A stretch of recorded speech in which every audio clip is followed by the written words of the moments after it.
ஜெய் சாய்ராம். ஜெய் குரு தேவதத்தா. குருர் பிரம்மா குருர் விஷ்ணு குருர் தேவோ மகேஸ்வரகா. குரு சாட்சாத் பரபிரம்மா தஸ்மை ஸ்ரீ குருவே நமகா. ஸ்ரீராம விஜயம் பாகம் 26. மகிஷாசுரனின் மகனான துதும்பி என்பவன் மிகவும் வலிமை வாய்ந்தவன்.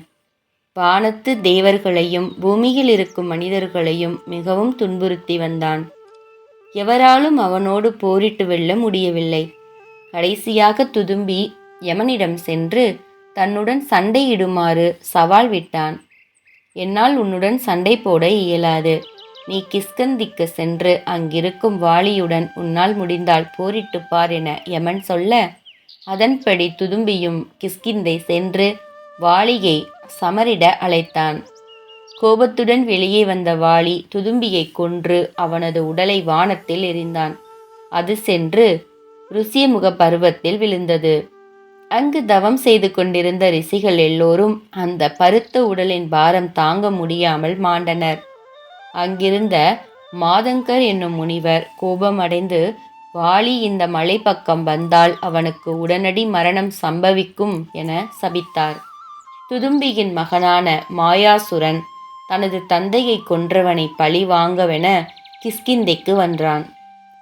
ஆனால் வாலியுடன் போரிட முடியாமல் அவன் கொடுத்த அடிகளின் வலி தாங்க முடியாமல் பாதாள லோகத்துக்கு ஓடி அங்கே ஒரு குகைக்குள் ஒளிந்தான். வாலி அவனை பின்தொடர்ந்து சென்று என்னை அந்த குகையின் வாசலில் காவலுக்கு நிற்கச் சொல்லிவிட்டு குகைக்குள் நுழைந்தான்.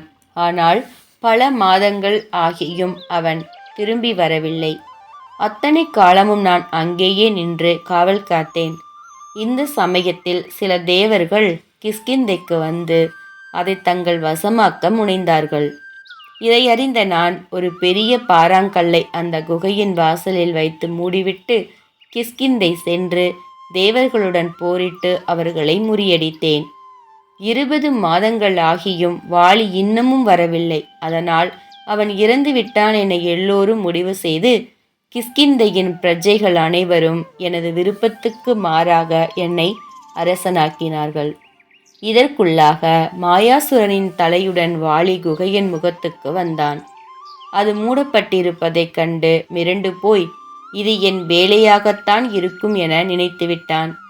தனது வலிமையால் அக்கல்லை அகற்றிவிட்டு நேராக கிஷ்கிந்தைக்கு வந்தான்.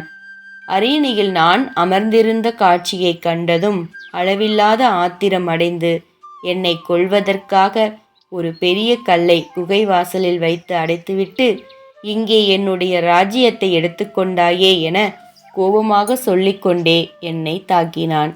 ஆனால் நலன், நீலன், ஜாம்பவான், மாருதி ஆகியோரின் உதவியால் நான் இங்கிருந்து தப்பி இந்த ருசிமுக மலைக்கு வந்து இங்கேயே வசிக்கத் தொடங்கினேன்.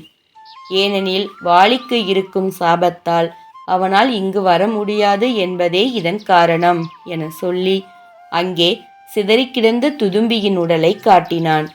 தனது கால் விரலால் அந்த உடலை அங்கிருந்து வெகு தூரத்திற்கு ராமன் எறிந்தான். இப்போது நீ ஒன்று செய், உடனே வாலியை போருக்கு அழை என்று ராமன் சுக்ரீவனிடம் கூறினான். அதன்படியே சுக்ரீவனும் கிஷ்கிந்தைக்கு சென்று வாலியை தன்னோடு போரிட அழைத்தான். வாலி கிளம்பிய போது அவன் மனைவி தாரை தனது கணவனை பார்த்து, நீ இன்று சுக்ரீவனுடன் சண்டை போட செல்லாதே. அவன் வழக்கமாக ஒவ்வொரு 6 மாதங்களுக்குத்தான் வருவான். இப்போதோ சண்டையிட்டு தோற்ற 3 நாட்களிலேயே மீண்டும் வருகிறான். அவனுடன் இப்போது சேர்ந்திருக்கும் ராம லக்ஷ்மணர்களின் உறுதிமொழி அவனுக்கு கிடைத்திருக்கிறது என நினைக்கிறேன். எனவே நீ இன்றைக்கு சுக்ரீவனுடன் போரிட செல்ல வேண்டாம் என்று கேட்டுக்கொள்கிறேன் என மன்றாடினாள். அது மட்டும் நடக்காது. நான் இன்று சுக்ரீவனின் தலையை வெட்டப் போகிறேன். அப்படியே நான் இறந்தாலும் நமது மகன் அங்கதன் உன்னை காப்பாற்றுவான் என சொல்லிவிட்டு வாலி போருக்கு சென்றான். சுக்ரீவனுடன் சண்டையிடும் போது ஒரே பாணத்தால் ராமன் வாலியை வீழ்த்தினான். வாலியின் மனைவி தாரை ஓடி வந்து அவன் உடலின் மீது விழுந்து அழும்போது ராமன் அவளை தேற்றி சுக்ரீவனை மணந்து கொள்ளுமாறு அறிவுறுத்தினான். முதலில் தயங்கிய தாரை பிறகு அதற்கு சம்மதித்தாள். மீண்டும் அரசனான சுக்ரீவன் தனது மனைவி ருமை, புதிதாக கிடைத்த தாரை இருவருடனும் சுகமாக காலத்தை கழிக்கலானான். இங்கு முடித்து அடுத்த பாகத்தில் தொடரலாம். ஜெய் சாய்ராம். ஜெய் குரு தேவதத்தா. ஜெய் ஸ்ரீராம்.